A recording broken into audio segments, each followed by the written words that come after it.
Hi అండి. Welcome to need to nature. నేను మీ రామ్ కుమారిని. ఎలా ఉన్నారు? అందరూ బాగున్నారా అండి? అందరికీ నమస్కారం. నేను మొక్కలన్నీ కూడా ప్రూనింగ్ చేసేసిన తర్వాత ఇది మొట్టమొదటి మందారం అండి. ముద్ద మందారం పూసిందండి. అలాగే అపరాజిత ఫ్లవర్స్ అంటే శంఖం పువ్వులండి ముద్ద ఇది. డబుల్ పెటల్ అనమాట. చూడండి మంచి కలరు ఎంత పూసిందో. నిజంగా ఈ శంఖం మొక్కలు మంచి మంచి కలర్స్ ఉన్నాయండి. ఈ కలర్స్ అన్నీ కూడా ఏసుకోవాలండి. నా దగ్గర ఈ బ్లూ కలర్ ఒకటే ఉన్నది. వైటు విత్తనాలు కూడా ఉన్నాయండి. వెయ్యాలండి. ఇగ మొత్తం మొక్కలన్నీ కూడా కొంచెం గ్రో బ్యాగ్స్ చిరిగిపోయినాయండి. టబ్స్‌లోకి మార్చుకుందాం అనుకుంటున్నానండి. ఆ గ్రో బ్యాగ్స్ తీసేసి రూ. 100 టబ్స్ హ్యాండిల్ టబ్స్ పెద్దవి ఉన్నాయండి. అందులోకి మార్చేసి ఇంగ ఈ శంఖం విత్తనాలయ్యి వేసుకోవాలండి. ఎందుకంటే పళ్ళ మొక్కల మీద విసుగొచ్చేసిందండి. పళ్ళ మొక్కలు ఏ ఒక్క పండు కూడా నాకు నోటికి రానివ్వట్లేదు కోతులు. ఇంక ఈ పువ్వుల మొక్కలే పెంచుతానండి.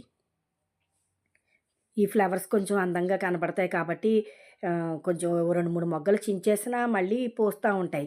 పళ్ళైతే పళ్ళ మొక్కలైతే నాకు చాలా బాధొచ్చేత్తందండి. కొమ్మలే ఇరగ్గొట్టేస్తున్నాయండి కోతులు. ఇదిగోండి ఈ గ్ గుత్తుల మొక్క కూడా చాలా పూస్తుందండి. మంచి కలరు. ఇది కూడా ప్రూనింగ్ చేసిన తర్వాత మద్రాస్ కనకాంబరం మళ్ళీ మొగ్గొచ్చేసిందండి.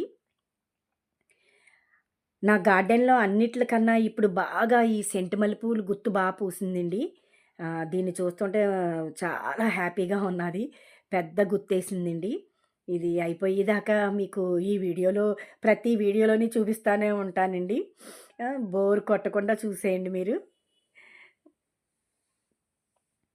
చాలా బావుందండి. మంచి ఆ మొక్క దగ్గరికెళ్ళేటప్పటికి మంచి సువాసనొస్తుంది. నేనిన్ని పువ్వుల మొక్కలు ఇలా పెంచుతున్నానంటే నేనేసి ఆహ్, ఇదిగోండి కిచెన్ వేస్టు మొత్తం ఇవన్నీ బియ్యం కడిగిన నీళ్ళు ఇవన్నీ కూడా ఒక చోట స్టోరేజ్ చేసుకుంటానండి. ప్రతి పప్పు కడిగిన నీళ్ళు, బియ్యం కడిగిన నీళ్ళు ఇవన్నీ మజ్జిగి తీసేసిన తర్వాత మజ్జిగ గిన్ని కడిగేటప్పుడు నీళ్ళు ఇవన్నీ కూడా అందులోనే స్టోరేజ్ చేసేసుకొని, ఈ తుక్కంతా సెపరేట్ చేసేస్తానండి. వాటర్ మటుకు తుక్కు మళ్ళీ ఇలాగా మొక్క మొదట్లో వేసేస్తాను. వాటరేమో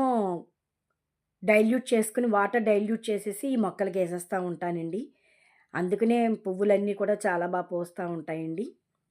ఇదేనండి ఇవాల్టి వీడియో.